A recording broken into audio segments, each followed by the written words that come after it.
सोचिए, एक राज्य जिसका सपना 80 साल तक देखा गया, एक ऐसा संघर्ष जो एक पीढ़ी से दूसरी पीढ़ी तक चला। आज हम बात करेंगे बिहार से झारखंड के बनने की उसी अविश्वसनीय कहानी की। आज जब हम इस नक्शे को देखते हैं तो हमें झारखंड दिखाई देता है, पर जरा सोचिए, 1912 से पहले ये पूरा का पूरा इलाका विशाल बंगाल प्रांत का हिस्सा हुआ करता था। और बस यहीं से एक अलग पहचान बनाने की वो लंबी यात्रा शुरू हुई।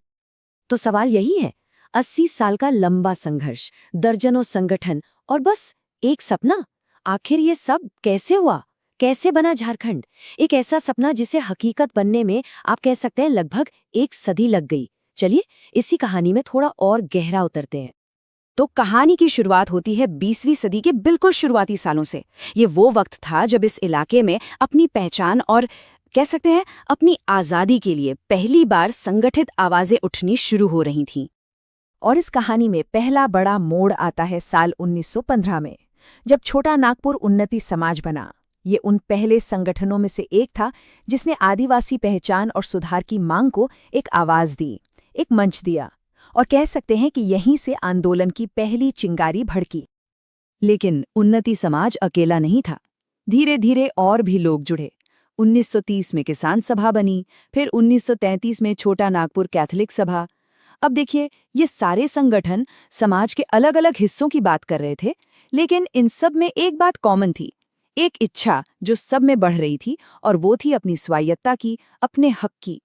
तो अब कहानी आगे बढ़ती है।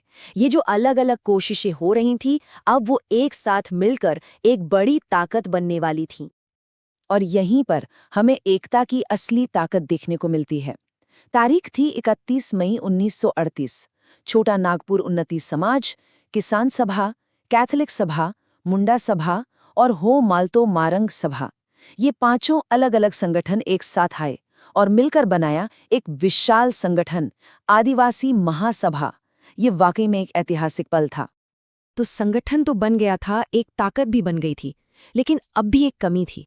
एक ऐसे करिश्माई चेहरे की, एक ऐसे लीडर की जो इस आवाज को, इस आंदोलन को राष्ट्रीय मंच तक, दिल्ली तक ले जा सके।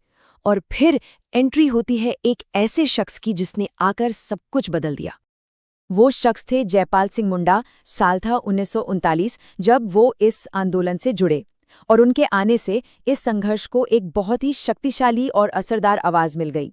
लोग उन्हें प्यार और सम्मान से मरंगोमके कहते थे, जिसका मतलब है महान गुरु, और उन्होंने वाकई में इस आंदोलन को एक नई दिशा दी। और फिर आया वो निर्णायक क्षण, 21 जनवरी 1939। जयपाल सिंह मुंडा ने पहली बार बिल्कुल आधिकारिक तौर पर और पूरे जोर के साथ ये मांग रखी, हम एक अलग प्रशासनिक राज्य झारखंड के निर्माण की मांग करते हैं। देखिए, ये सिर्फ एक बयान नहीं था, ये एक ऐलान था, एक घोषणा जिसने आने वाले दशकों के संघर्ष का रास्ता तय कर दिया। तो मांग तो रख दी गई, लेकिन मंजिल अभी बहुत दूर थी। अब कहानी के उस हिस्से में चलते हैं जहां आंदोलन ने राजनीतिक ऊंचाइयां भी देखीं और फिर गिरावट और अंदरूनी कलह का दौर भी देखा। ये चार्ट अपने आप में पूरी कहानी बयां करता है।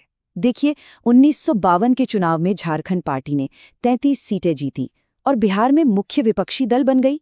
ये बहुत बड़ी बात थी। 1957 में भी 32 सीटों के साथ दबदबा कायम रहा, लेकिन फिर 1962 तक आते आते सीटें घटकर सिर्फ 20 रह गई। ये एक साफ संकेत था कि कुछ बड़ा बदलने वाला है।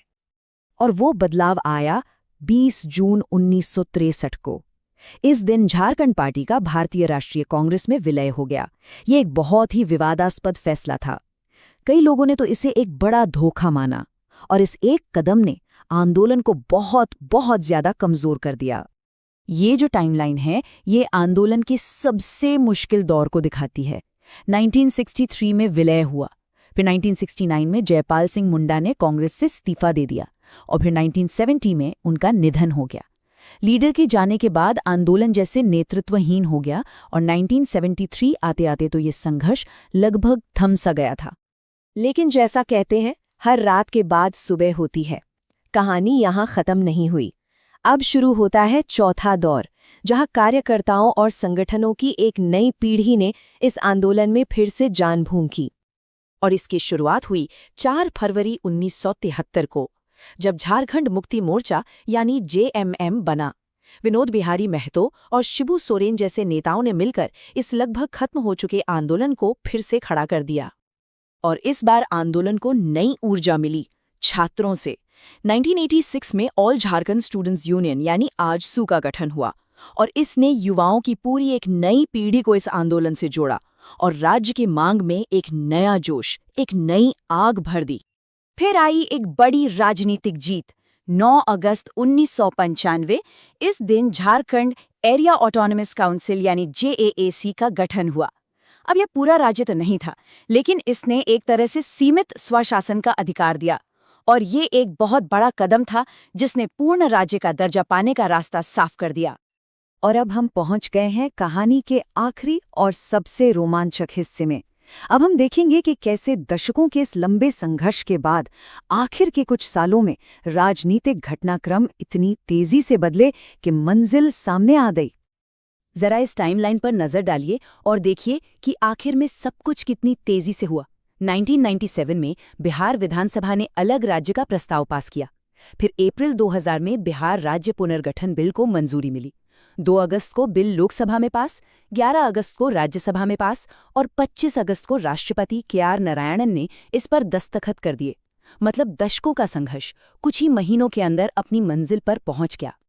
और फिर वो ऐतिहासिक दिन आया, 15 नवंबर साल 2000, महान आदिवासी नायक बिरसा मुंडा की जयंती का दिन। इसी दिन झारखंड आधिकारिक तौर पर भारत का 28वां राज्य बना। तो राज्य बन गया। बाबूलाल मरांडी इसके पहले मुख्यमंत्री बने और इंदर सिंह नामधारी विधानसभा के पहले अध्यक्ष। और इसके साथ ही एक नए दौर की शुरुआत हुई।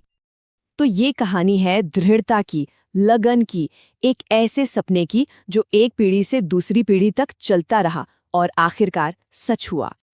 तो आखिर में एक सवाल मन में आता है कि किसी आंदोलन को लगभग 1 सदी तक जिंदा रहने के लिए आखिर क्या चाहिए होता है?